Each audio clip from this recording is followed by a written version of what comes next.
裴彦恒拜相那日，被我兄长下药引入我闺房，一夜缠绵后，裴彦恒不得已将我娶进了门。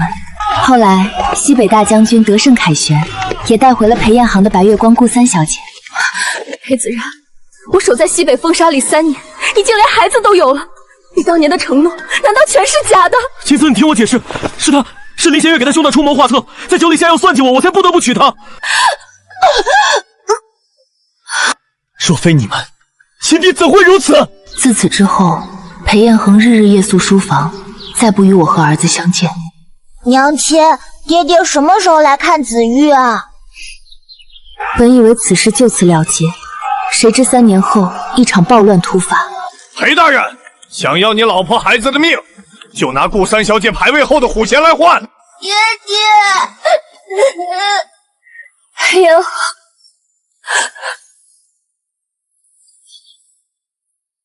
贱命2条，也配换无爱的牌位？裴彦恒，这10年真心我全当为了狗！我诅咒你，生生世世永失所爱！这猫怎么会这么真实？这次他自己架起来。水，我要喝水。外头何事？为何如此喧闹？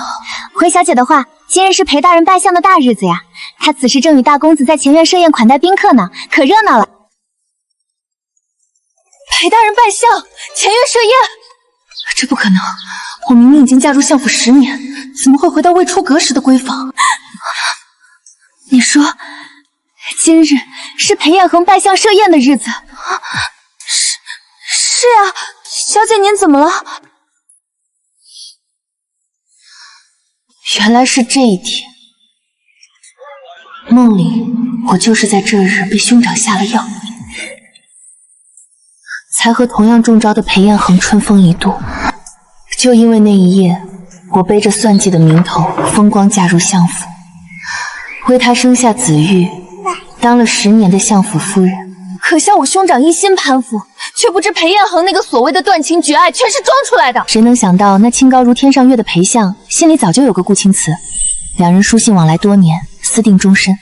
顾青瓷回京那天，看见我带着子玉，气得当场吐血而亡。裴彦恒便把这笔账全算在我身上。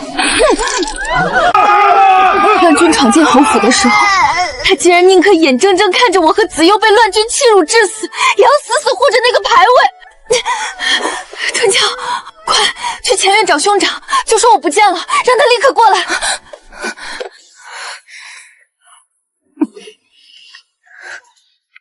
怎么会不见了？弦月素日最是乖巧，除了做女佣几乎不出门，好端端的怎么会离开唐雪院？弦月，弦月你在哪儿？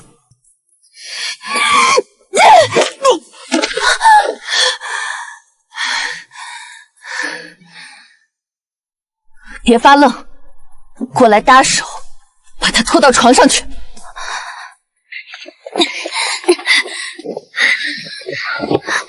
我的好大哥，当年我娘看你姨娘走得早，把你带在身边当亲儿子疼，私下动用多少关系才送你去云邪书院，让你能和裴彦恒当同窗做兄弟。可人家裴彦恒如今一路高升拜了相，你却还在翰林院混个七品散职。眼看着我亲弟弟清白一天天长大，你怕这林家家主之位以后跟你没关系，就等不及拿我当垫脚石，想去给你的仕途铺路了。嫡庶之别，我爹不在意，我娘也不在意，唯独你心术不正，想的太多了。晚间端来的那壶梨水，可还有剩下的？小姐，还有半壶呢，这都放凉了，要不要奴婢去给您热热？热什么热？我这位好大哥贪凉的很，就喝这一口凉的。春俏，你现在立刻去宴席那边盯着，记住了，除了裴彦恒，谁也别想往这后院来。奴婢记下了。可是小姐，那您呢？若有人问起，就说我去祠堂给母亲念经祈福去了。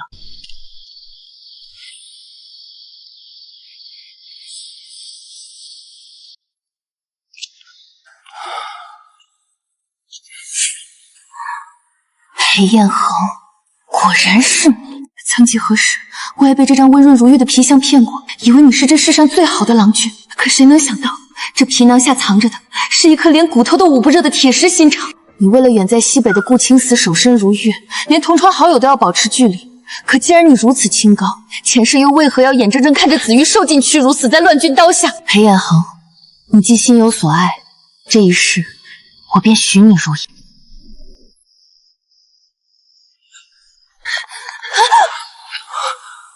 林弦月，上品，就他了。废话少说，这些钱买你一夜，应当足够了。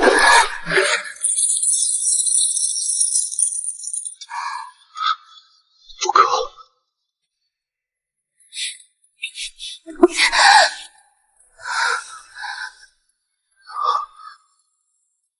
林弦月竟然被下了这么重的药。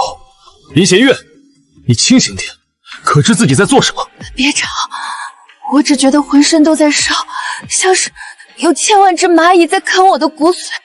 问什么问？你到底是不是男人？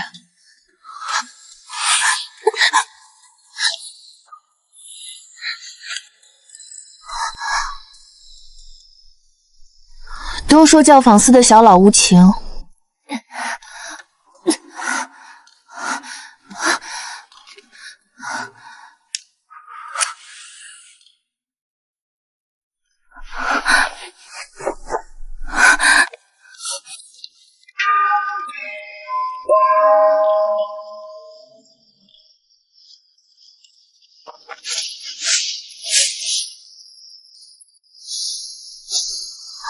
还没完呢。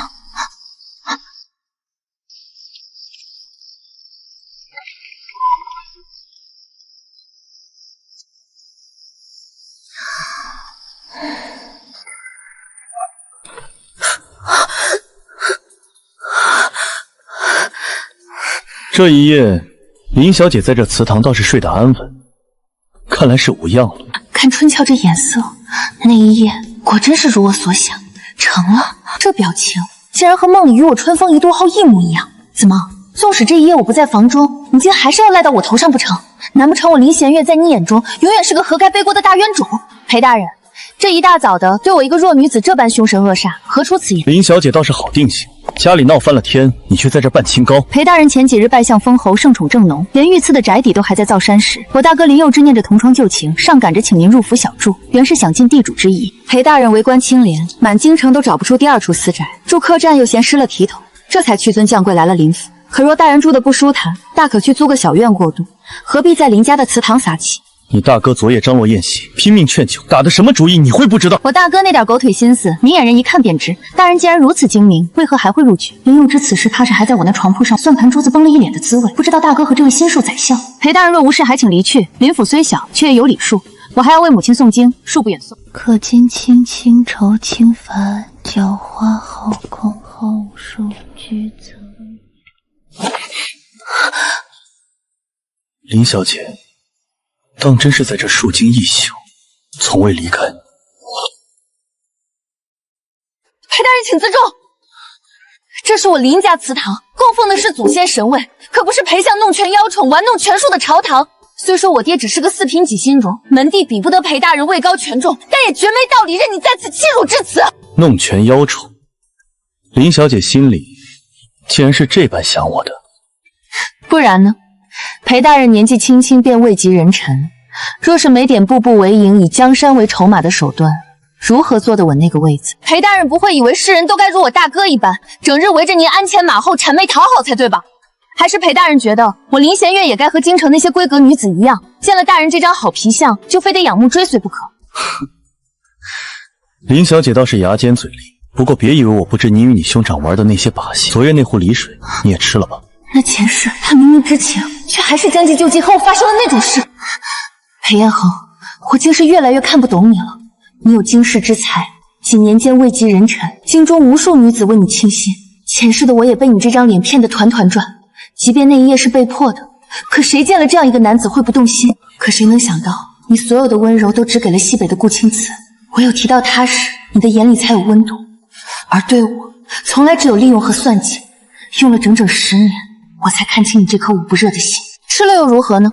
裴大人，我这一夜就在这祠堂跪着，哪儿都没去。如今话已说清，若无他事，还请大人速速离开。好，既然你这一夜在祠堂，那裴某这一夜便也只能是在这祠堂守着才是。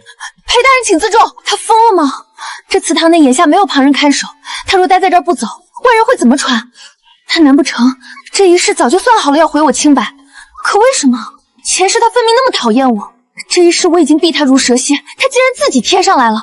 这一大早的，干什么在祠堂吵吵闹闹？到底发生了何事？还好，春俏这丫头够机灵，见苗头不对，立刻去请了父亲。这几日叨扰林大人了。昨夜右之兄盛情办宴，裴某想着定是惊扰了府中女伴，心中难安，一早便想着来向夫人赔个罪，没成想先遇上了林小姐，惊扰了林小姐诵经，还望林小姐大人有大量，莫要怪罪裴某才好。这裴相张口就来的本事，还真是登峰造极。小妹，小妹，你这一夜到底去了哪儿？可让兄长好找。一大早鬼哭狼嚎什么？怎么，你今日也转了性，舍得来给你母亲念经了？兄台跑什么？你刚才不是还在满世界找我吗？兄长怎么不说话了？昨晚若不是你跟裴大人喝得酩酊大醉，连门都认不清就往小妹房里闯，小妹何至于被惊得在祠堂哭坐一宿，给母亲诵经求个心安？逆子，你竟做出这种毁人名声的荒唐事！你妹子尚未出阁，你是想逼死她吗？爹，我错了，我那是喝糊涂了。大人息怒，莫要为了这等小事气坏了身子。右之兄想必也只是醉得不熟。父亲，那院子昨晚被搅得鸡飞狗跳，酒气熏天，女儿是万万不敢再回那里住了。好，回头让管家把东侧那个空院子拨出来，你今日就搬过去。裴大人，逆子无状，这些时日当真是给您添了不少麻烦，眼看离上朝还有些时辰，若大人不嫌弃，不如再舍下用过早餐，咱们再一同进宫。自然，不过昨夜惊扰，我也该亲自给林小姐赔个不是。不如下朝后请林小姐赏个脸，咱们出门一趟，不管看上什么，裴某自当买下作为赔礼。前世我哪怕头疼脑热，他裴衍恒何曾在意过半分？怎么如今我不上赶着了，他倒成了热心肠？下朝时听人说，林小姐在府里咳嗽了，现下可好些了？小事，不劳裴大人挂心。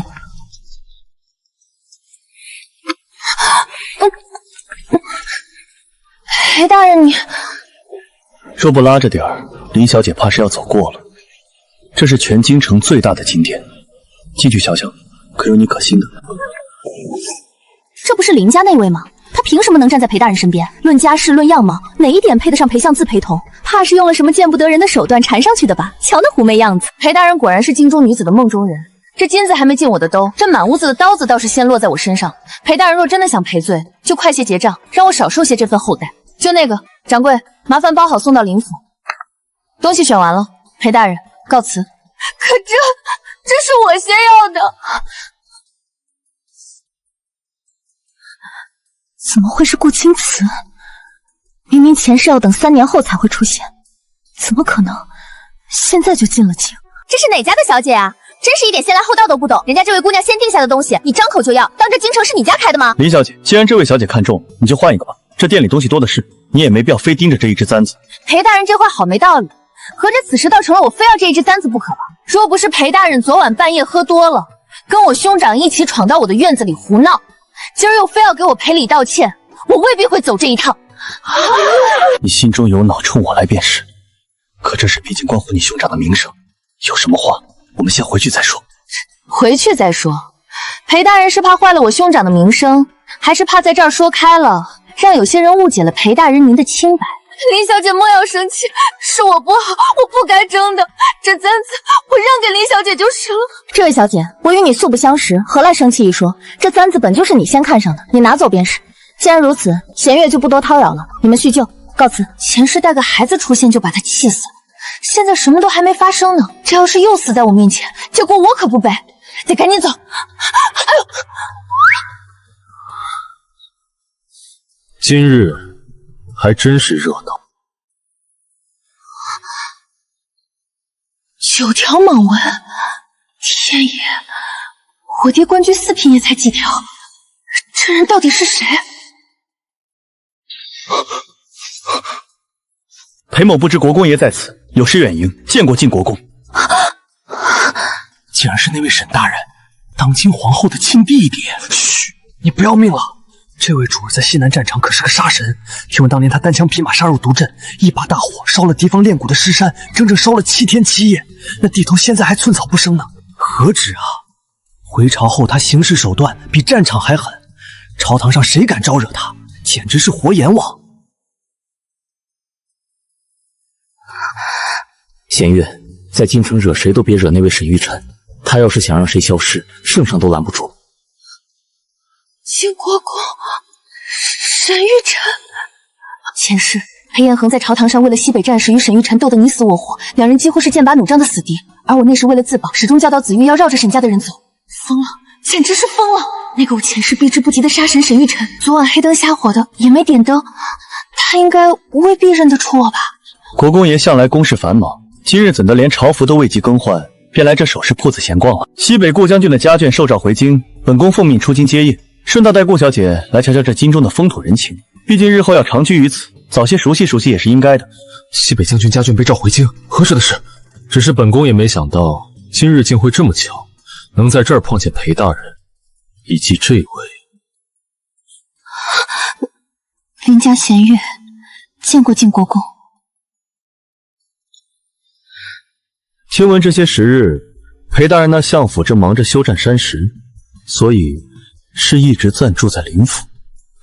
正是，这林佑知道真拿裴大人当亲兄弟，知晓裴大人平时不爱应酬，还特意拉着人设宴张罗。只可惜本宫昨夜还在京外忙碌，没赶回来吃上这杯酒。昨夜没在京内，骗鬼呢！刚刚本个人正要给林小姐赔罪，那可真是赶得早不如赶得巧了。顾小姐初来乍到，圣上叮嘱本宫好生照看，可本宫一介粗人，老陪着顾小姐逛首饰店，终归不合礼数。眼下若有林小姐相伴左右，那便再好不过了。择日不如撞日，这顿贺礼就由本宫做东，今日补上一顿如何？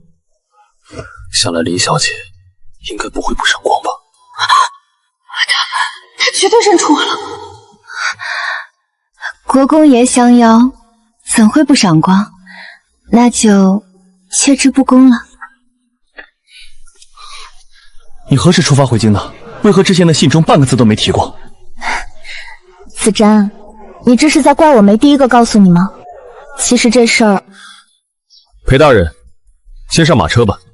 这大街上人多口杂，有什么话咱们稍后坐下来慢慢聊。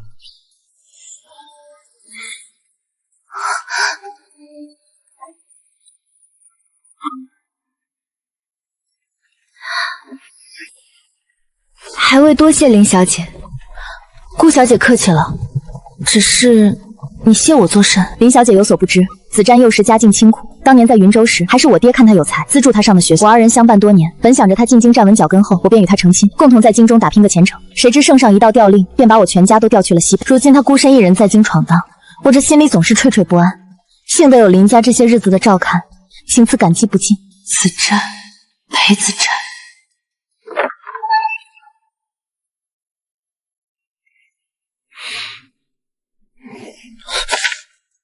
谁准你进来的？滚出去！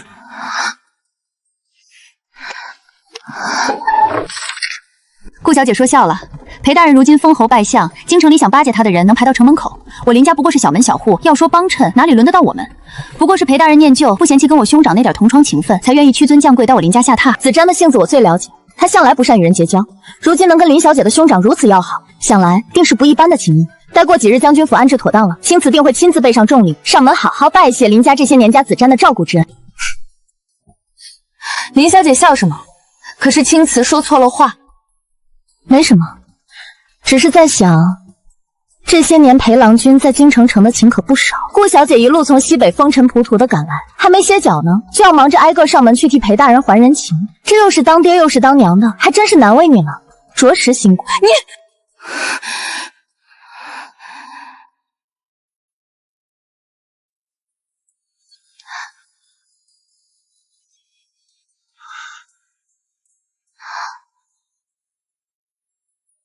青瓷，怎么哭了？不怪林小姐，是我不好，是我初来乍到不会说话，惹了林小姐生气。林弦月，站住！你有什么不满，冲我来就是，何必这样去为难她？青瓷才刚回京城，人生地不熟的，你身为林家嫡女，就不能大度一点，非要跟她计较这一时义气？裴大人说完了吗？你这是什么态度？说完了就让让。国公爷，请吧。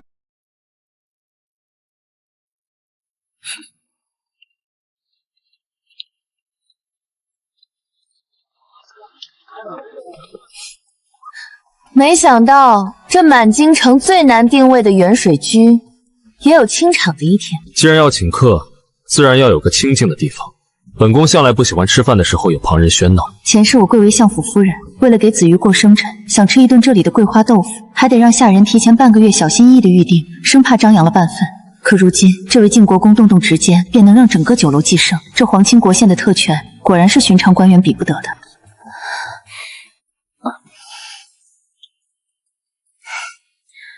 子珍，这是你最爱吃的清蒸鲈鱼，多吃些。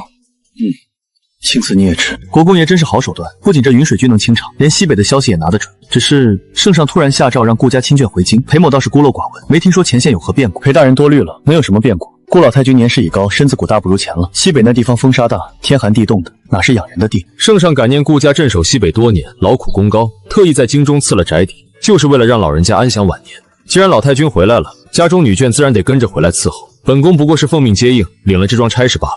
国公爷说的是，我也只是沾了祖母的光，他老人家身子一直不见好，西北风沙又重，我便也跟着马车一块回来了，想着能在祖母跟前守着，还能照顾着点，尽尽孝心。顾小姐这份孝心当真是感天动地，只是有一点，弦月始终想不明白，从西北边陲到京城，少说也要1个月的路程。顾将军在西北手握10万精兵，镇守一方，军务何其繁忙。可顾小姐今日刚到京城，算算日子，家里的马车得在圣上诏书下达之前，就提前1个月动身了吧？顾将军这份未雨绸缪的本事，当真是让弦月佩服。难不成顾小姐真觉得这天高皇帝远的地方，圣上的心思能被顾家算得这么准？林小姐这话青瓷听不大懂，只是家中挂念祖母身子，这才……裴大人从刚才起就一直这么盯着我瞧，不知是在我脸上看出了什么花来，还是大人觉得我这张长得像哪份不该看的奏折？林小姐言重了，裴某只是觉得你与我印象中那个只会在家绣花的林大小姐似乎大相径庭，是不一样，还是没能按着裴大人的心意走，让大人的算盘落了空。大人若是因为那一夜的事耿耿于怀，那更是找错了人。睡在大人枕边的可不是我林弦月，大人与其盯着我，不如想想怎么提拔我那大哥。毕竟我爹不过是个4品给大叔，位卑言轻，总不见得大人是瞧中了我爹那点微末权柄，想让他替您去御书房偷奏折吧？林弦月，你太放肆了！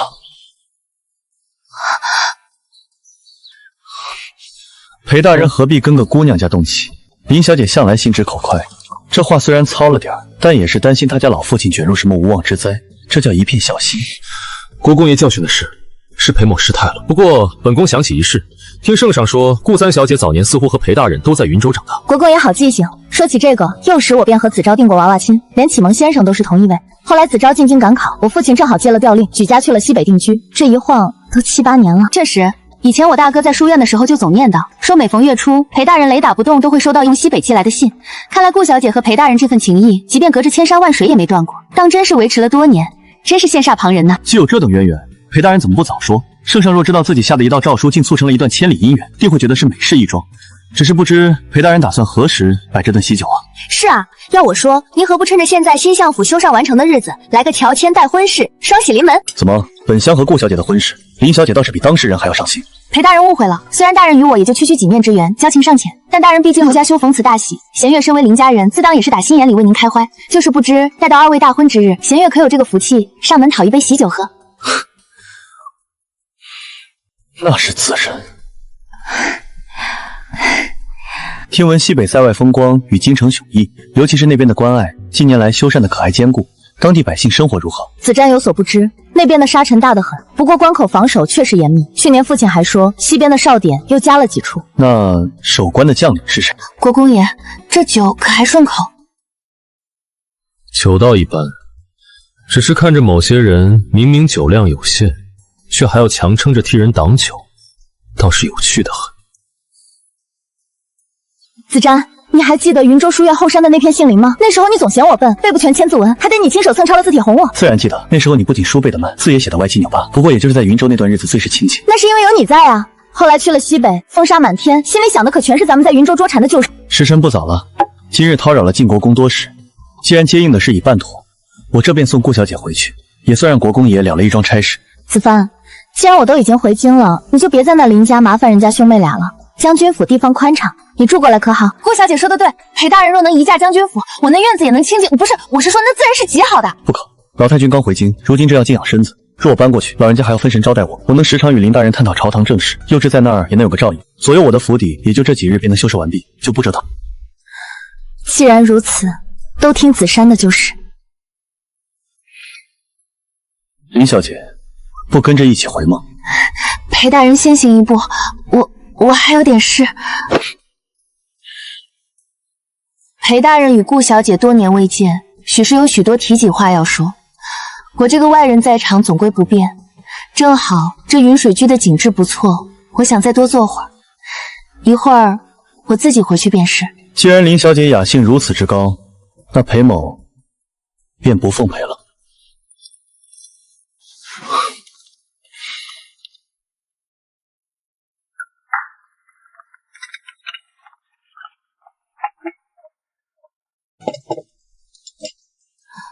晋国公这是何意？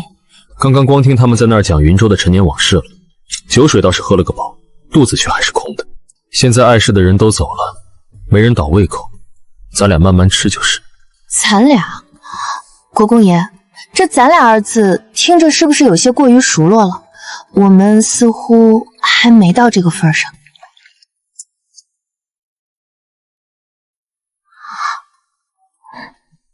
刚才席上不过随手挖了一勺，谁知他竟记在心里了，倒真是一副好心肠。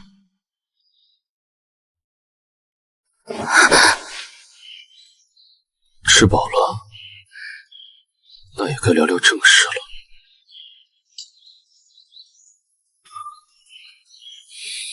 林小姐，你我之间的这个账该怎么了结才好呢？不如你亲口跟我说说看。国公爷想要怎么了结？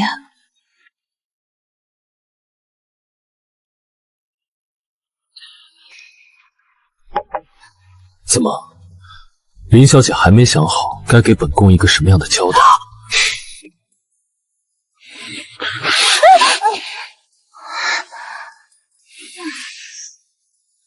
逃什么？国公爷恕罪，我本想着随便找个小路，谁知道会冲撞了国公爷您呢？还望国公爷大人不计小人过，饶了民女这一回吧。所以本宫现在正是在问，既然是冲撞了，林小姐打算怎么了结此事？看国公爷这意思，这事儿是过不去了。行吧，伸头一刀，缩头一刀。既然我冲撞了您，该怎么罚，但凭国公爷处置，我都认了。好，林小姐方才还怕得要磕头，现在倒变得这么干脆了。既然你这么干脆，那你替本宫办件事，去把裴彦恒和顾青思这些年往来的书信全部替我取来。啥？裴彦恒是那些信如命，连我前世都碰不得分毫。沈玉晨要这些儿女情长的东西做什么？管他呢，只要不是要我的命，也不是要那些让人羞耻的交代，偷几封信算什么？只要他裴彦恒还住在林家，这云竹院我便尽得。前世这儿跟禁地似的，除了那调皮捣蛋的子睿，谁敢往这儿钻？要不是为了抓那孩子，我也见不到那些宝贝信件。裴彦恒这种人，怎么可能不留后手？若是一次全拿走，他回朝一看，我就死定了。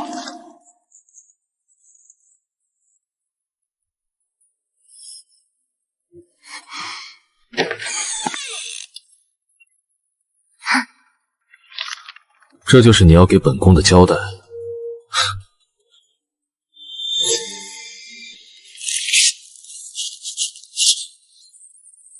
干什么？那是我花了好几天的功夫才……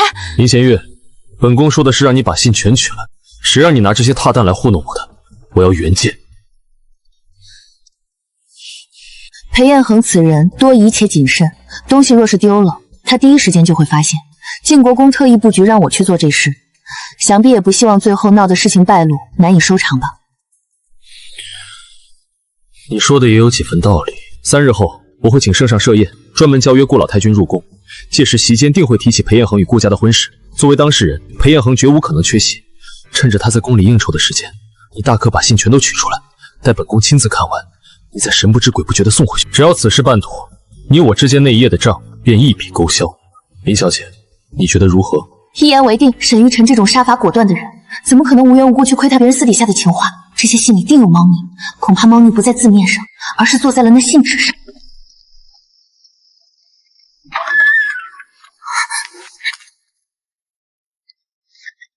裴彦恒，既然沈玉晨想要，那这些信我就全带走了。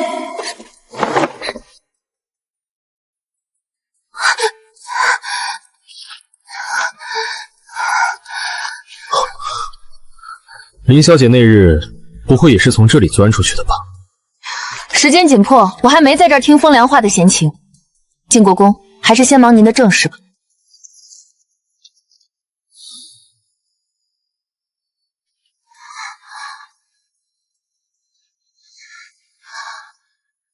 这字迹变了，真的是密信。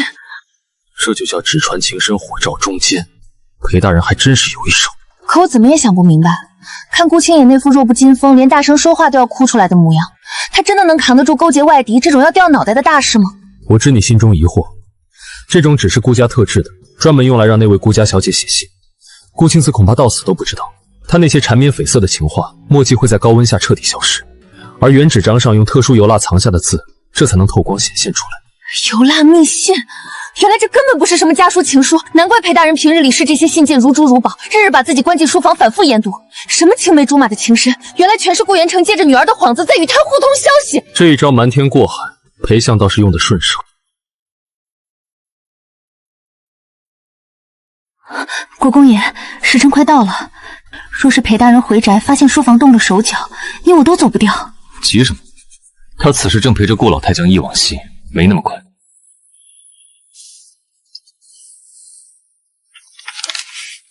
抄完了，拿回去吧，放回原位，别留痕迹。等等，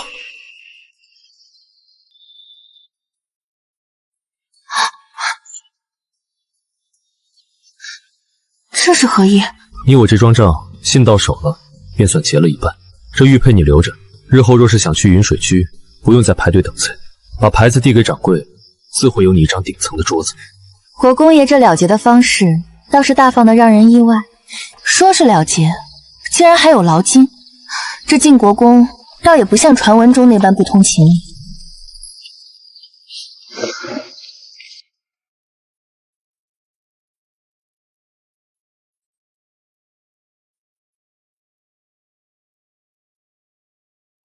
娘亲，你快看，爹爹今天夸我的字写得有风骨呢，他还亲手送了我这支玉笔，你看它多好看，我以后都要用它写字。娘亲，明天就是我的生辰了，爸爸晚上会不会回来陪我一起吃面？娘亲，你看，爸爸的生辰也要到了，我新写了一幅贺字，爸爸会喜欢吗？傻孩子，他送你这支笔不过是随手而为，后来那些生辰，他哪次亲自回来看过你？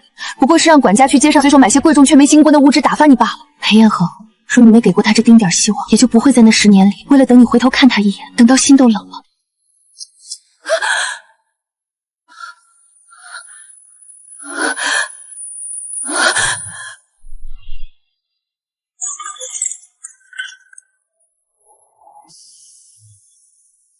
3更半夜，放着正经路不走，非要翻窗潜入本相的书房。林仙月，你到底在找什么？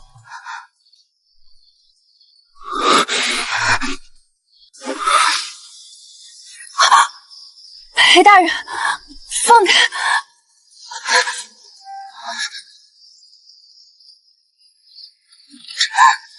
今日宫中设宴，圣上当着满朝文武的面亲口传我与顾清浅赐婚了，这个消息想必已经传遍全府了吧？林仙月，你费尽心机想把我推出去，现在这下你终于满意了。裴大人这话真有意思，全京城谁人不知，顾小姐才是大人心尖上的挚爱。如今有圣旨赐婚，名正言顺，大人这不是如愿以偿，抱得美人归了吗？如愿？如谁的愿？林仙月，你当真以为这就是我心中真正所愿？裴大人，你醉了。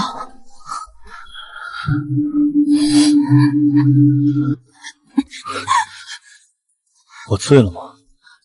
林显月，你在本相的院子里说本相醉了。裴大人看清楚，这是林府，不是你那个相府。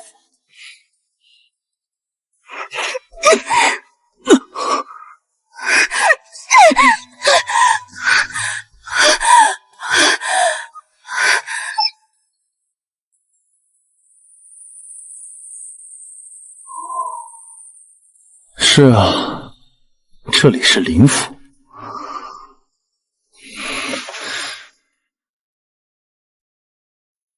子玉，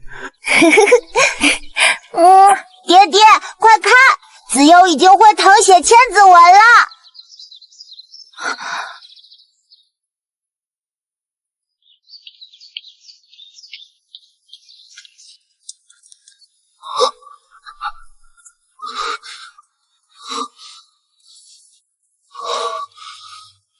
子玉，林显月，大人，醒醒酒，小的扶你。滚！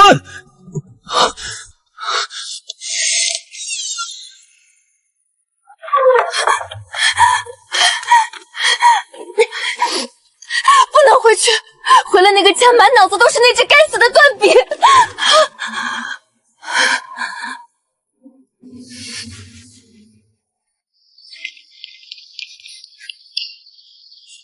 林小姐，快请！国公爷特意吩咐过，顶楼雅席永远为您留着。小姐，这是现磨的豆子，配了去年冬藏的金桂蜜，您尝个鲜。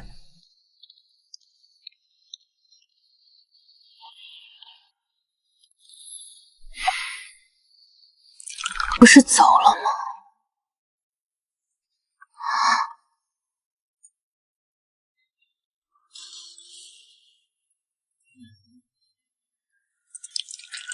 不就是让你去偷个信，怎么搞成这副样子？怎么是被裴彦恒当场抓住了？他醉得跟死猪一样，怕是明天醒来连我是谁都记不得。既然裴大人没发现，那就是你自个儿不想吃了。既如此，也别拿着豆腐撒气，不吃便给我。谁说我不吃？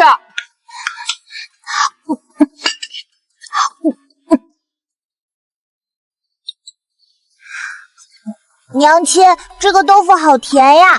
子悠脸上脏了，娘亲把子悠擦擦。慢点吃，又没人跟你抢。子悠要快快长大，以后天天带娘亲来吃最好吃的豆腐。娘亲。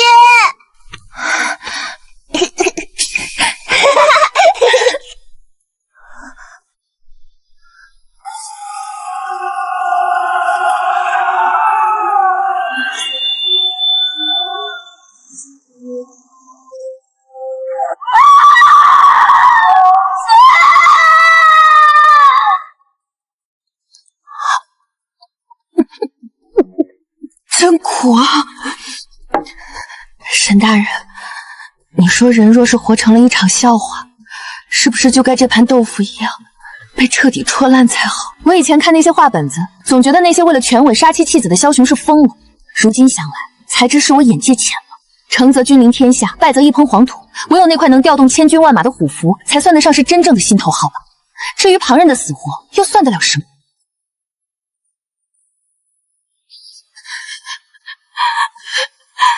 那孩子，他到死都还盼着那口长寿面呢。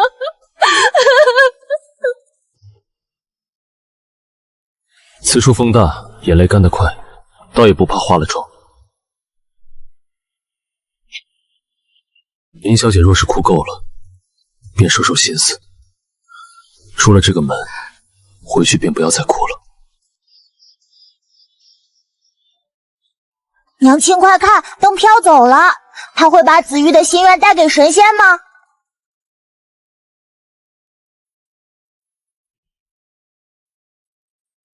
国公爷常来这云水居吗？这地方站得高，能看清京城有多少脏东西。倒是林小姐，怎么突然想起问这个？只是想起以前似乎见过大人，那时大人也是这样，一个人坐在窗边。本宫习惯了一个人。前世乱军入京，裴彦恒为了权柄卖国求荣，也不知道像沈玉晨这种满身傲骨的人，最后到底落了个什么结局。听说了吗？圣旨刚下到相府，整个京城都传遍了。快说说，是不是裴大人要娶回顾家那位三小姐了？可不是嘛，圣上亲自赐婚，由礼部主婚，定在下月18完婚，那场面定是风光无限。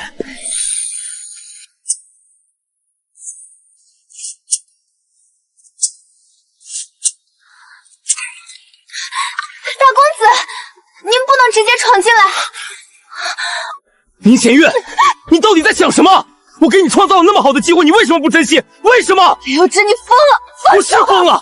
我为了把你送上相府夫人的位置，我付出了多少？后来我看他主动去祠堂寻你，又说要给你赔礼道歉，我还以为事情转了弯，咱们林家终于有了门路。可现在呢，圣旨下了，他要娶顾青瓷了，让那个顾三小姐横插一脚，你是要气死我吗？你这个烂泥扶不上墙的废物！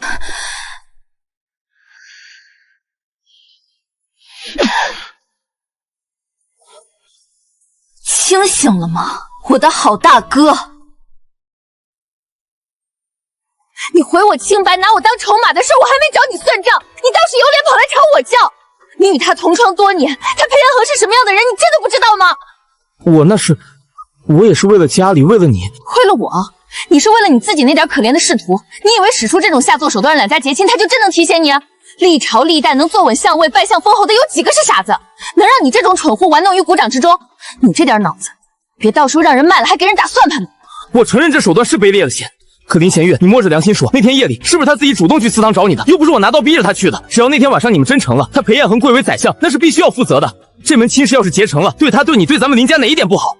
你怎能全怪到我头上？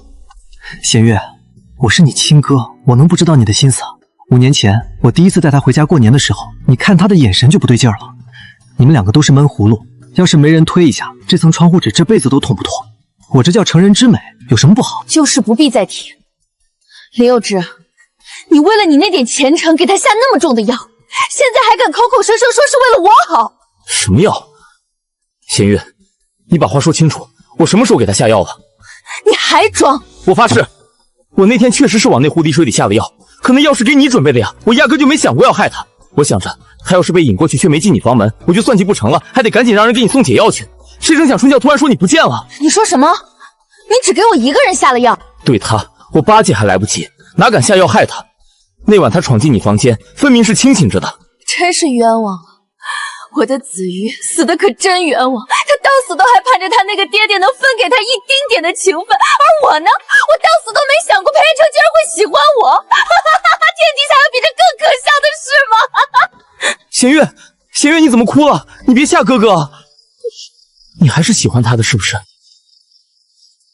弦月，你先别哭，哥去想办法。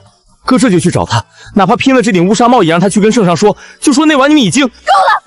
我什么时候说过自己喜欢他了？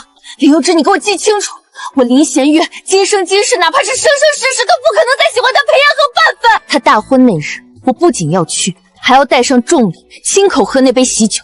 我要在那儿站着，亲眼看着他和顾青瓷拜堂成亲，送他们白头偕老。好，好，好，只要你开心，只要你能消气，怎样哥都答应你。不就是喝喜酒吗？哥陪你去。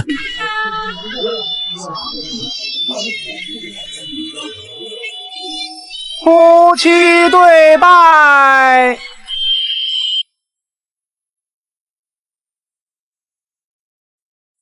清白，别乱跑！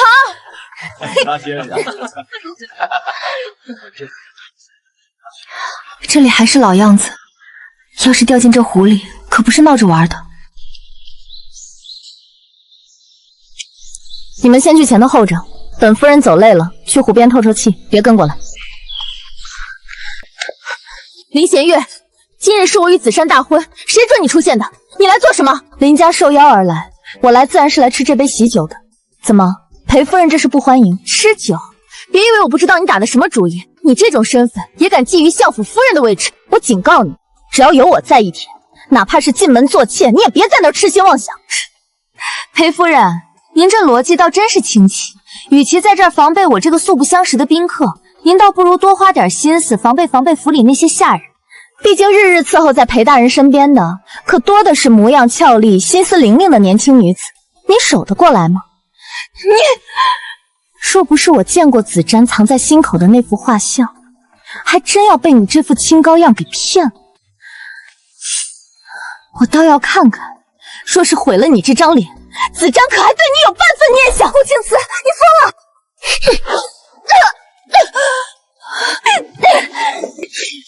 你们在做什么？紫砂，救我！青瓷，来人，快请御医，快！林仙月，我说过，你有什么不满，冲我来就是，难道你听不懂吗？今日是我大婚之日，你若不给我一个合理的解释，本相保证，你绝对走不出这相府半步。裴大人明鉴，刚才酒席间家弟林清柏不见了，我怕他顽劣落水，这才出来寻他，不想竟在此处撞见了裴夫人。子昭，这就是冲着我来的，他不用分说冲上来就要杀我，还说我不配做相府夫人。你不配？难道他配吗？听闻裴大人在林府住过一段日子，便是这林家小姐动了不该有的心思。肯定是因爱生恨呗。看人家裴大人大婚，心里受不住了，这才想毁了新娘子。刚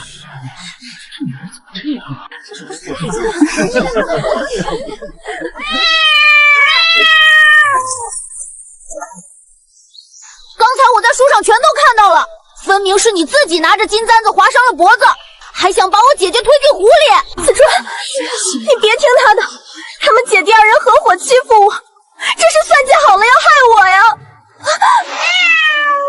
嘿，果然是你的猫！你家下人刚才非求着让我帮忙找猫，我才跟着过来的。结果猫找到了，你非但不谢我，竟然还要倒打一耙害我姐姐，说我们合伙害你，这天底下哪有这样的道理啊！林小姐当真好心机，为了做戏，竟然不惜教坏小孩子来编这些胡话。林弦月，这便是你的解释，让你弟弟抱着一只猫躲在树上偷看，就为了等我夫人入局。裴大人这副不分青红皂白，只凭喜好定罪的模样，倒是让我熟悉的很。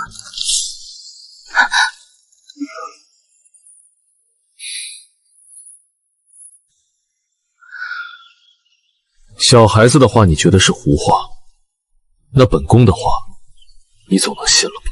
庆国公，您怎么会在树上？你自己说。刚才吃席的时候，有个下人过来问我看没看见一只白猫，我好心帮他找，一直跟到这儿，谁知道那猫突然窜上了树，我也跟着爬了上去。可这树太高了，我爬上去就下不来了，正好这个大叔路过，把我给接住了。叫哥哥。哥，是哥哥。还是说裴大人觉得林小姐不仅能指使他亲弟弟，连本宫也被他买通了，合伙来你这婚宴上害你的新夫人？这怎么可能？林小姐家世虽然还行，但哪能请得动晋国公啊？这能耐也忒大了些。裴某不敢，既有国公爷作证，想来定是内子与林小姐之间有些许误会。林小姐，既是误会，你以为该当如何？既然裴大人都定性说是误会了，那便是误会吧。清白，你记住了，以后路过裴府的大门定要绕道走，不然下回要是再被人平白无故抓去当挡箭牌，可就没这么好心的大哥哥替你作证了。裴大人，新娘子的脖子可还流着血呢，这大婚之日，若是见了红不吉利，你可得好生看顾着才是。弦月，怎么这就回去了？菜还没上全呢。等会儿兄长送你们。你弟弟刚才差点被人推进湖里喂鱼，你还有心思在这儿喝？喝吧，你就可劲儿喝，喝出个一品大宰相来，也好让咱们林家祖坟冒青烟，彻底风光一把。清白，到底怎么了？快跟哥说说。不对劲，子帆那性子，同窗这么多年我是知道的，他断不至于在大婚之日故意给弦月难堪。定是那顾家小姐，瞧她那副弱不禁风的样子，心眼子倒是不少，准是她设套让子轩往里钻。弦月，说来还是哥哥的错，早知道你俩实在没这个缘分，我当初就不该使那些上不得台面的招数。那顾家小姐怕是早就察觉到了什么，这才死死记恨上你了。命里无时莫强求，往后咱们林家跟相府少来往就是。少来往，那可是裴相，你这些年鞍前马后，如今说断就断，你舍得？你说的这是什么话？我是那种卖媚求荣的人吗？哼，他裴彦恒纵容旁人来欺负我林佑之的亲妹子，他就是当了天王老子，我林佑之还跟他来往个屁！大小姐，相府那边又送帖子来了，说是裴大人要大公子过府叙旧。我哥呢？大公子连看都没看一眼，直接让门房给推回去了，还说他最近公务繁忙，没空跟那起子贵人攀扯，对吧？正是，大公子这几日倒真是有几分硬气。小姐，裴大人回了相府后，咱们这儿总算清静了。瞧您这几日气色都红润了不少，跟某些人渐行渐远，这日子自然就舒心开怀了。姐姐，我想吃豆腐，云水居的桂花豆腐。小少爷，您正发着热呢，郎中说了，甜食要忌口。我就要吃，吃了桂花豆腐，我这病马上就能好。上次带你去吃了一回，你倒是长了记性，那是你现在能吃的吗？姐姐，就一口。行了，别闹腾了。瞧你这奄奄一息的样，我这就去云水居给你打包一份带回来，但说好了，只能吃一小口。你且在巷口等我，我去就回。林小姐，您可算来了，快请，楼上请。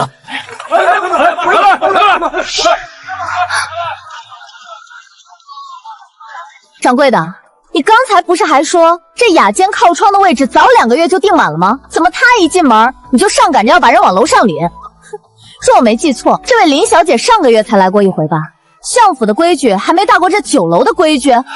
罢了，掌柜的，既然裴夫人喜欢那间，让给她就是了。给我随便在楼下安排个散桌，我带了东西就走。让！林弦月，你搞清楚，那雅间明明是本夫人提前半月预定好的，岂是你轻轻批一句让就能显得你大度？夫人，相爷快下朝了，咱们还是快些入座吧，莫要耽误了时辰。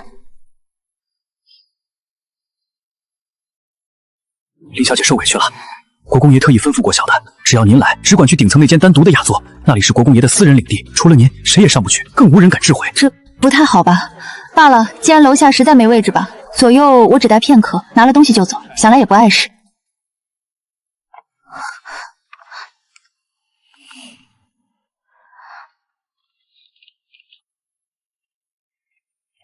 裴夫人，方才在楼下临窗的雅间我都已经让给你了，你现下又追上来做什么？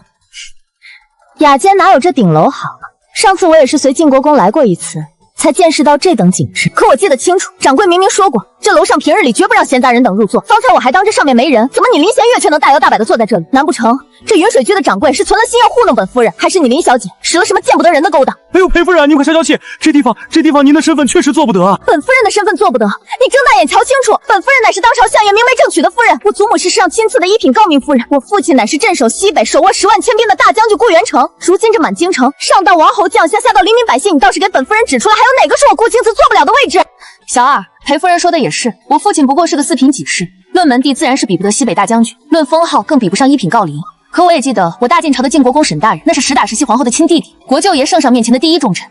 当初裴相见到沈大人时，尚且要规规矩矩行礼避让。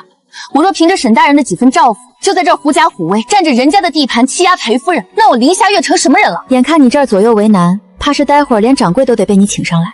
我家里还有病着的孩子等着这一口热豆腐呢，我也不想再麻烦旁人。这地方，裴夫人若真想要，便在这儿做个够吧。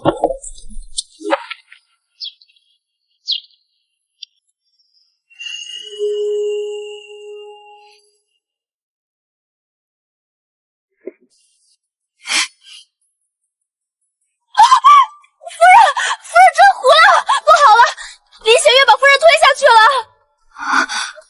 顾青瓷，你为了陷害我，连命都不要了。这种投湖自残的戏码，我前世见得多了。可若让你死无对证，这谋害一品夫人的牢饭，我吃定了。他也跳下去了。该死的顾青瓷，这水怎么这么冷？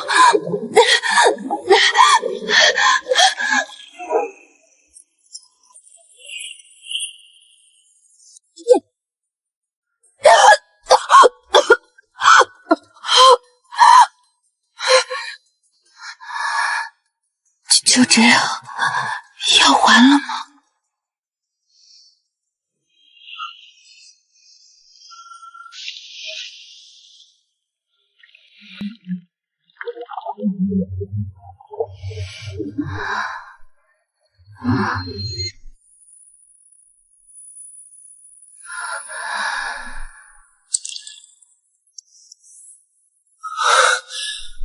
我的国公爷，你快换身干净的衣裳吧！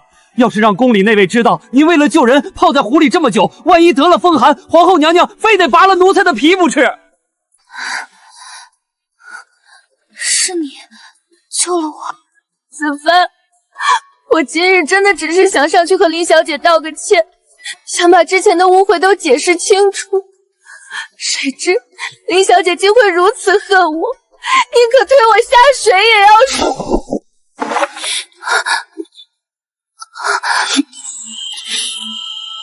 先送你回府。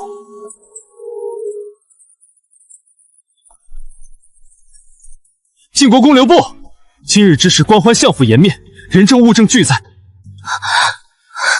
裴大人，管好你家夫人，事不过三，本宫的耐性有限。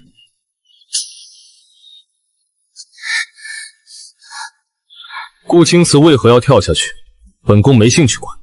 可林弦月，你为何要跟着跳下去？我怕他若是真死了，死无对证，到时候我也难辞其咎。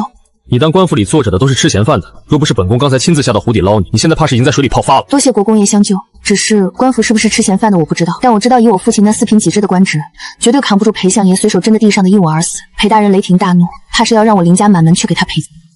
可你有没有想过，你若是真死了，本宫怎么办？什么怎么办？林弦月，你该不会从一开始就没打算对本宫负责吧？负责？国公爷，您真是说笑了。您要是教坊司的小管，我散尽家财也能想出个负责的法子。可如今您这身家，我林家这门第，我哪有那个条件？况且一码归一码，我也听您透了那些密信，咱们之间的事儿不是已经两清了吗？沈玉晨，你放开！想不想负责，自始至终不过是你一句话的事，跟家事有什么关系？怎么那夜敢做，今日倒是不敢当了？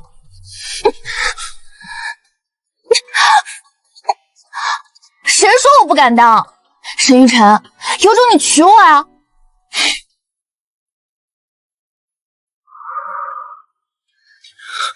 本就在湖里受了寒，马车上又闹了那一出，这身子骨倒真是不争气，竟烧了这许多日子。烧了也好，省得见那些倒胃口的人。你可知这几日裴彦恒天天带着那个顾清然往咱们门上撞，说是要来赔罪。爹见他们了，爹推说你重病不便见客，直接把他们拒在门外了。我也跟那姓裴的放了狠话，以后咱们林家和他裴相一刀两断，老死不相往来。这段日子辛苦几位御医了，小女高热总算退了，这点小意思，请各位拿去喝茶。林大人，使不得，万万使不得！小官几人能保住这颗脑袋，就全靠林小姐醒过来了。若再不醒，晋国公怕是要活剥了咱们的皮。这钱您快收回去吧。奉天承运，皇帝诏曰：自闻林氏弦月品貌出众，特赐婚于晋国公沈玉晨。有礼部则即日完婚。赐婚圣旨就下得这么快？小姐，天大的喜事！听说皇后娘娘得知晋国公要娶您，乐得合不拢嘴，亲自开了私人金库，在原有的聘礼上又生生加了28台。这全京城怕是都腾地方给这聘礼了吧？瞧瞧，这牌面，便是皇子大婚也不过如此吧？可见晋国公是真上心了，林家这女儿当真是要飞上枝头了。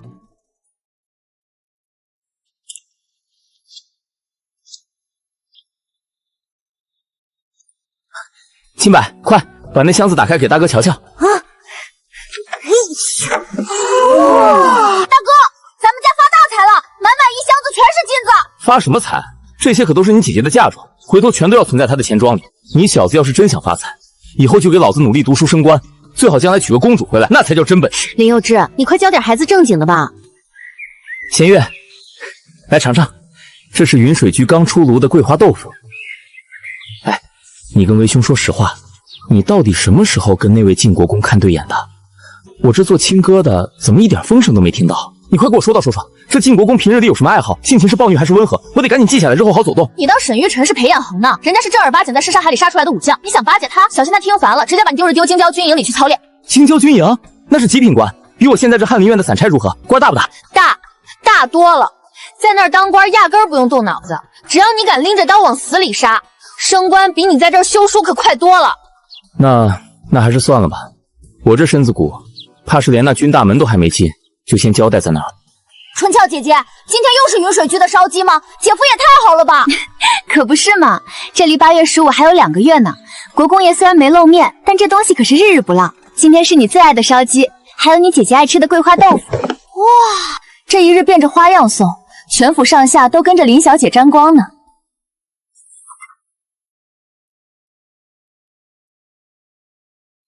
我的裴相爷，您前日才拉我喝过酒，昨日又叙了半场旧，今日又来谈哪门子兵部公事？卷宗有误，必须核实。他到底是来找弦月的，还是瞧上我了？天天这么登门，我这仕途怕是没飞黄腾达，先被他折腾死。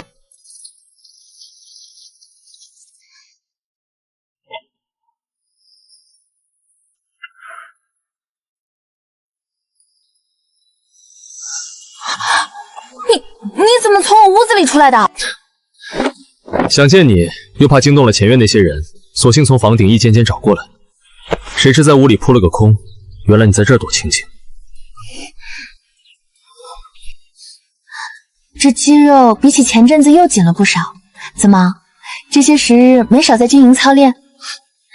是不是要打仗了？下流！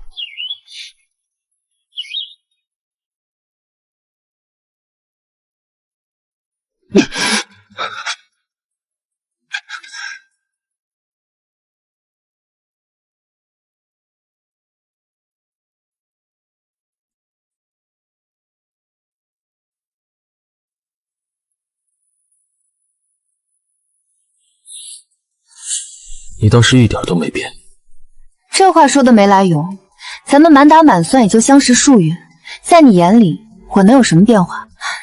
今日这般躲着人来见我，可是营里出什么事了？不是，只是想见你一眼。距离成亲还有2个月，等不及了。哦，沈大将军翻墙过院，就只是为了见这一眼？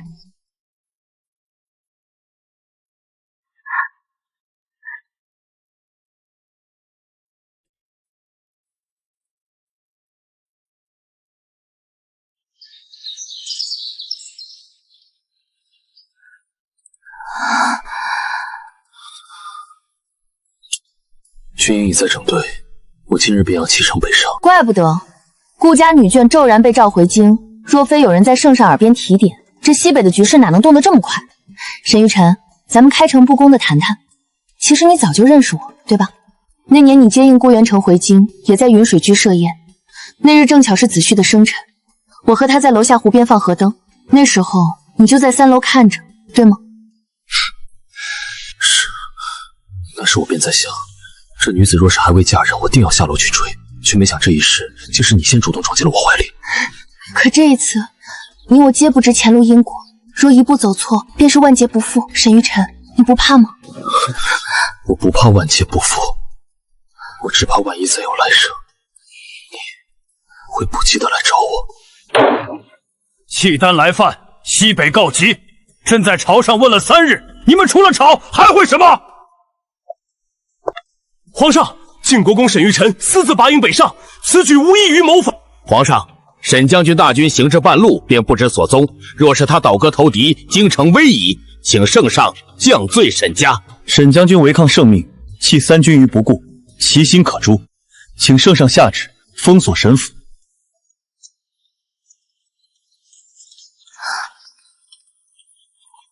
怕是近日京中有变，有旨你带着弦月和青柏速速出城，去南边老宅避一避，待月后平静下来再回来。京中究竟出了什么事？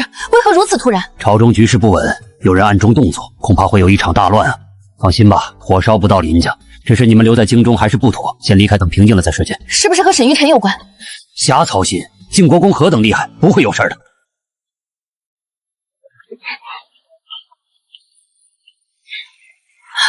你不一起走吗？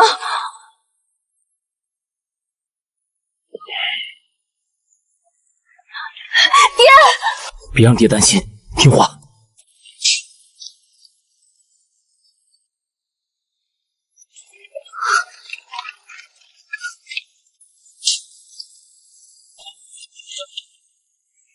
前世乱军入城，明明是10几年后的事，为何这一世连顾元成凯旋的日子都没到，京中便已是一副大难临头的景象？裴彦恒，你我同窗多年，我真心拿你当过兄弟。如今你已娶了顾青瓷，为什么还要屡屡招惹我妹子？你当真以为我林家没人了吗？沈玉晨私自拔营北上，已犯下重罪。如今他下落不明，沈家株连在即。林弦月身为他的未婚妻，哪儿都不能去，把她交给我。至于你和那个小崽子，爱去哪儿去哪儿，本相可以当没见过你们。裴彦恒，你敢动他试试？兄长，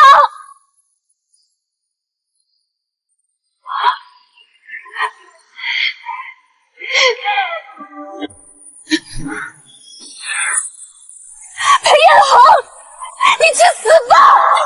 去死吧！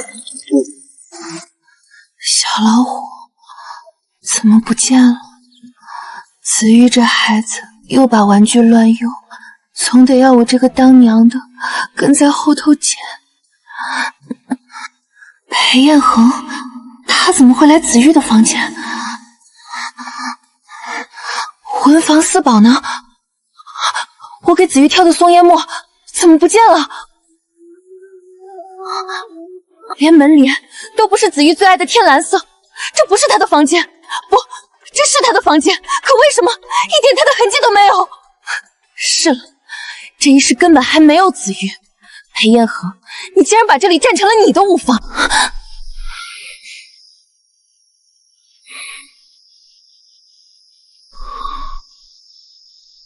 醒了。裴大人处心积虑把我掳来，到底是什么意思？弦月，你说人真的会有来世吗？我记得这里原本应该是挂了东西的。裴大人抓我，不知是以何名义？你私自囚禁重臣眷属，圣上可知晓？如今全京城都传遍了我与晋国公即将大婚的消息，你却将我囚在相府，裴大人这与理不……林弦月，你真要嫁给沈玉晨那个通敌叛国的罪人吗？难道你这辈子就不想再见到子佑了吗？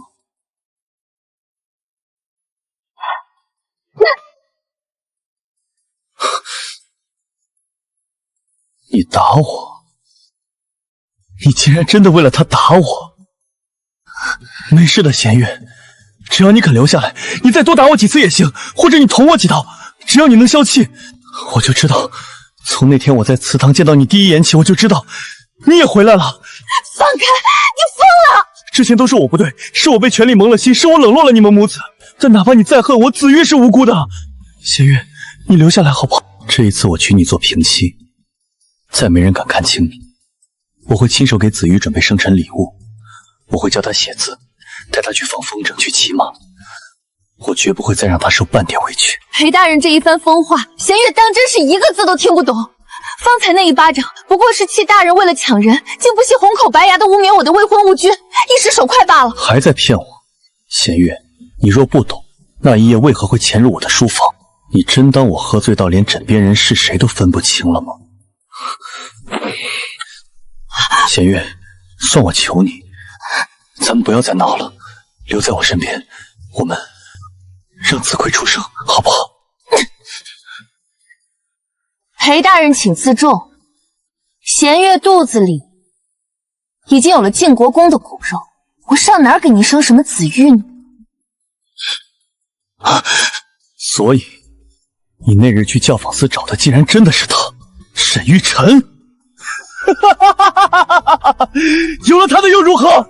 沈玉晨回不来了，契丹人早就在他回京的路上设好了埋伏，他必死无疑。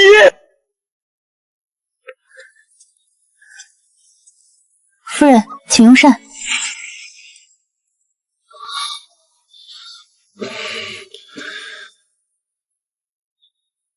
该歇歇了。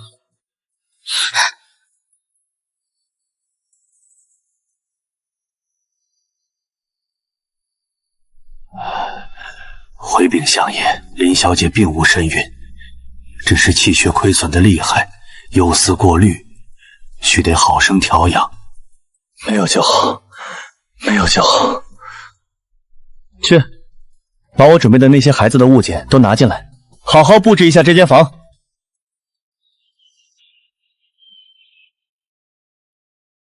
夫人，今日已是8月12了，还有3天便是大婚之日了。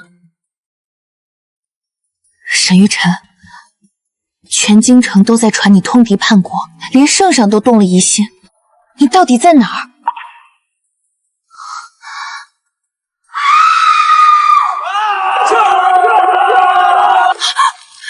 乱军，契丹人竟然提前入京了！不必慌张，弦月，等我片刻，带我出去看看，便带你走。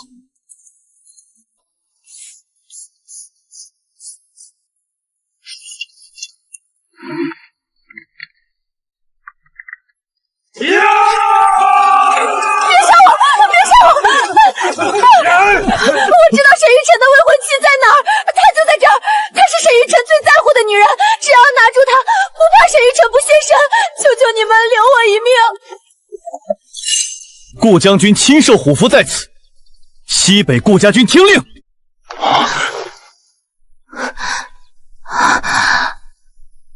尔等还不收手？哈哈哈哈哈！裴大人，看来那封密信果然属实啊！你还真以为如今闯入京中的都是顾家军假扮的契丹军？怎么可能？前世明明……顾元成果然如传闻中那般诡计多端，表面上跟我们私下谈和，实际却想借我们的手扑杀大晋禁军，好让他自己渔翁得利，稳稳当当的坐上那个皇位。你们这盘棋下的确实精妙。顾家现在全被死死牵制在西北的荒山野岭里，寸步难行。如今这站着的每一位，可全是实打实的契丹铁骑。怎么可能？绝不可能！没人能提前知道这些。我与顾将军的计划周密至极。子瞻，你还不明白吗？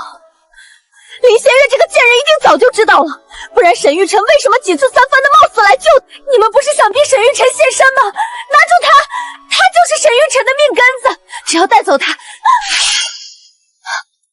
这一次，没人能从我身边带走你。就算你们此刻杀入京城，擒了皇帝，那又如何？我大晋国土方圆万里，各地皆有重兵镇守。你们拿下皇城，也仅仅是拿下了一座皇城。待各地重兵回援围剿，你们依然是死路一条，绝无生还之理。听裴大人这意思，是还想跟本将提条件？你们想一口吞下大晋，就不怕被活活噎死新皇？依我看，不如明面上大晋兄弟契丹没有和平往来，实则这江山依旧由你们契丹掌控。这岂不你们一个城池一个城池去拼杀要省力得多？裴相这算盘打的，连本宫在门外都听见响声了。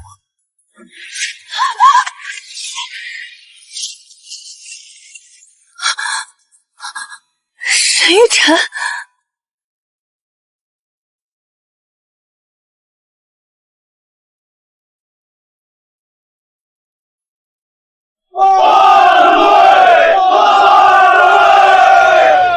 陛下，全是假的。裴彦恒，你可真叫朕失望。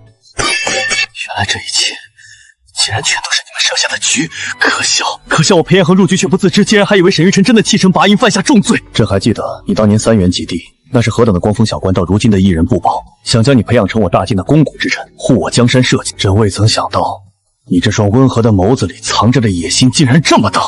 怎么，入金銮殿那天起，你便已然在贪慕朕这张龙椅了吗？裴彦恒，朕给你的还不够多吗？你竟敢与顾元成私下勾结，意图谋反！若非沈玉晨提前察觉端倪，暗中为朕布下此局，以你自投罗网，今日这京城怕是早已血流成河，成了你们野心的祭坛。沈玉晨，你早就知道了，你一直都在看本相的笑话。你以为你的计划天衣无缝，却不知从你与顾元成的那一刻就已经落入了我的眼中。你也真是厉害，且顾卿之常年累月与顾元成联系，那些情书里的密来数年，若非本宫多留了个心眼，还真发现不了端倪。你察觉顾家人被圣上提前召回，生怕兵权生变，这才急着提前了造反的计划。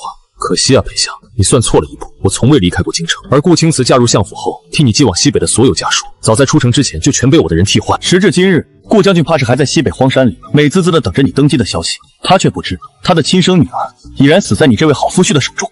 哈哈哈！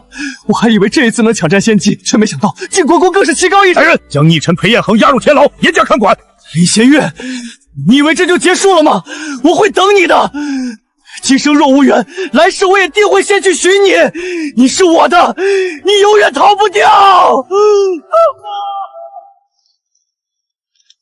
今日之事全赖沈清，若非你带着皇后以死相劝，暗中设下此局，真怕是真的难以识破这两个老狐狸的阴谋。陛下过誉了，顾元成手中尚有10万千兵，此时若动他，恐逼他狗急脱墙。如今他家眷皆在京中，裴彦恒已除，不如暂且留他在西北，从长计议。这位便是暗中协助你取证的林家千金。臣女林弦月参见陛下。免礼。弦月，你的胆识不输男儿。这几日你受苦了，此件事了，朕与皇后定会亲自为你和玉玲主婚，绝不让你白白委屈这一场。臣女谢陛下隆恩。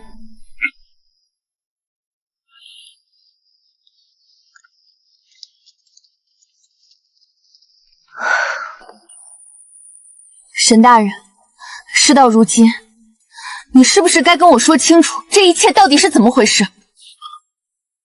我从未想过他竟会疯狂到如此地步，竟敢直接将你掳入相府。你被关在这里的每一天，我都在这墙外徘徊，恨不能立刻杀进来带你走。可我知道，若那时动了手，裴彦恒必然警觉，咱们所有的布局都会功亏一篑。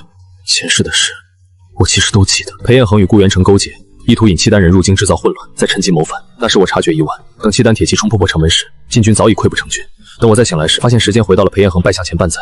我知道事不宜迟，这才先劝陛下借顾家亲眷回京，再引你入局去偷那些密信，拿到真凭实据。只是我也没算到他这一世依然重蹈覆辙，更没想到他见计划败露，竟然想出游说契丹人立新皇这种婚。你做的对，唯有骗过所有人，才能让裴彦恒入局。他一贯是这样的人。当年他能为了护住那块虎符，由着我和紫玉被乱军活活逼死，我就该知道他到底有多狠。我以前最想不透他幼年经历了什么才如此凉薄，后来才明白，那是刻在骨子里的自私。弦月，你笑什么？我只是突然想起了我那个一心想往上爬的傻兄长，他这辈子做梦都想学裴彦轩那份八面玲珑的本事，却到头来连裴彦轩一分的狠力都学不会。你说他是不是傻的可爱？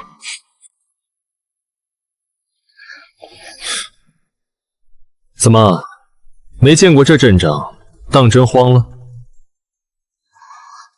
沈玉晨，你身上有吃的吗？什么？我3更天就被那群嬷嬷拽起来搅脸梳头，到现在滴水未进，我好饿啊！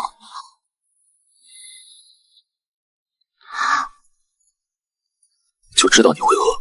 礼成后，本宫直接带你去后殿，那里备了一桌好的。你不用去前面陪酒应酬吗？今天本宫大婚，这京城内外，本宫说了算。一拜天地，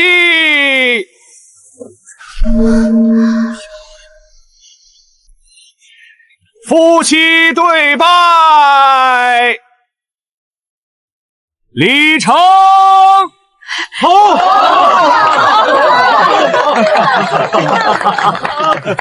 这棺真的太沉了。瞧瞧，咱们靖国公这是一刻也舍不得夫人受累呢。靖国公与夫人真是恩爱的紧呐！舅舅，舅舅帮新娘子不撒手了！姐夫，大庭广众的，这不合礼数，你快放我姐下！行，小孩子懂什么？国公爷，您忙您的，这我看着。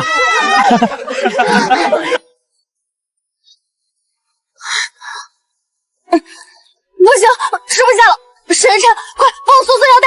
这皇后娘娘准备的礼服到底怎么回事？繁琐的要命，我感觉呼吸都快连不上了。以前我嫁去裴家，也没穿过这么沉的东西。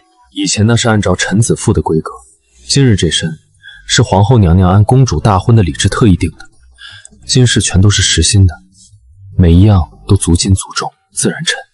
国公爷，夫人，这是奴婢刚从御膳房讨来的，后面还有几个硬菜，奴婢一会儿再去取。二位先吃这个垫垫肚子。你这丫鬟真不得了，这皇宫9曲18弯，她第一次进来，竟然就能摸到御膳房的门。春娇自然厉害，沈玉晨你记着，前世今生若不是有她帮我周全，我可未必能顺顺利利的见着你。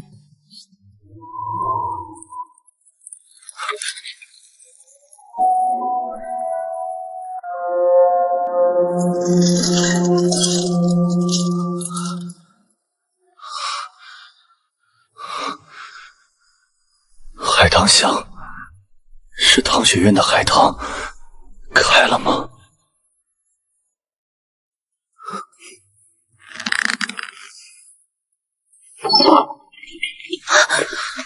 裴子瞻，你竟在我小妹房中！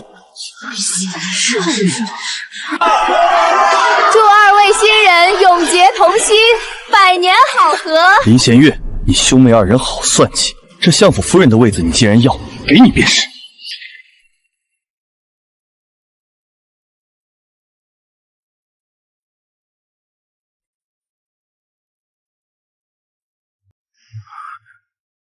一个寄人篱下的书童，也配跟我们一起听先生讲课？没爹没娘的丧家犬，一边待着去！别欺负子轩，爹爹，我要让子轩陪我一起读书。也罢，那便留他在私塾一同启蒙吧。天将降大任于斯人也，必先苦其心志。走了这么久，裴子瞻，你都快忘了你最初想要的到底是什么了？裴大人，顾将军说了，只要您能坐稳这朝堂，配合西北的大计，这日后那把位子姓顾还是姓裴还不一定呢。清廉无畏，既然圣上吃这一套，我便演给他看。那万人之上的龙椅，我亦可做得。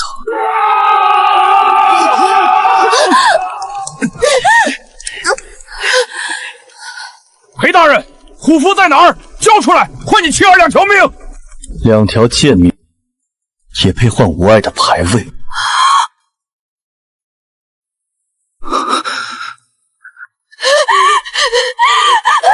裴彦恒，你这个畜生！拖走！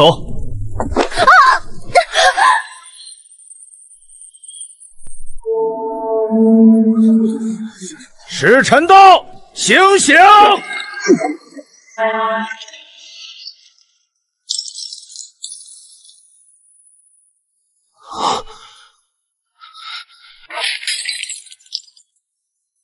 碎了，全碎了。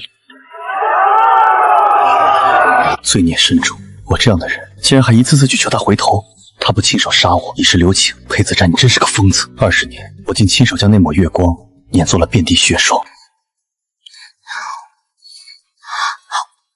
这御膳房的厨子当真不凡，这饼比云水居的还要酥上几分。慢点吃，又没人跟你抢。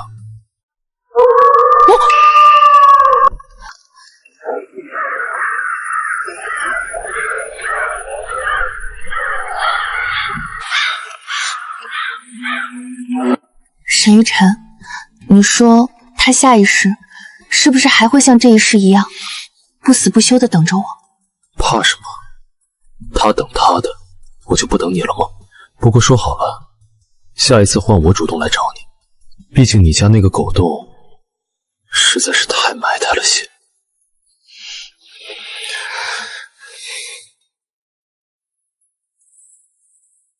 林弦月，你记住，要怕，也该是他裴元恒怕我们，怕我们这辈子相守得太长久，长久到还没等下一世，你就已经早早忘了他的样子了。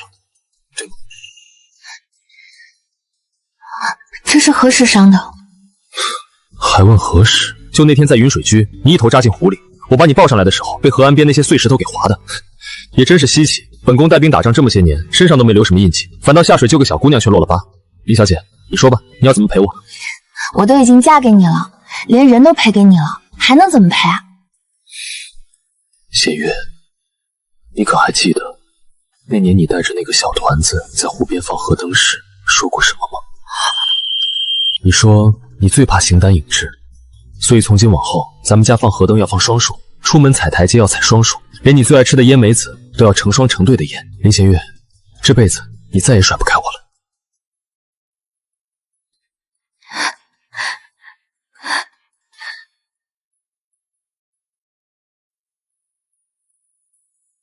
别怕，弦月，从今往后，你只管数着咱们的年年岁岁。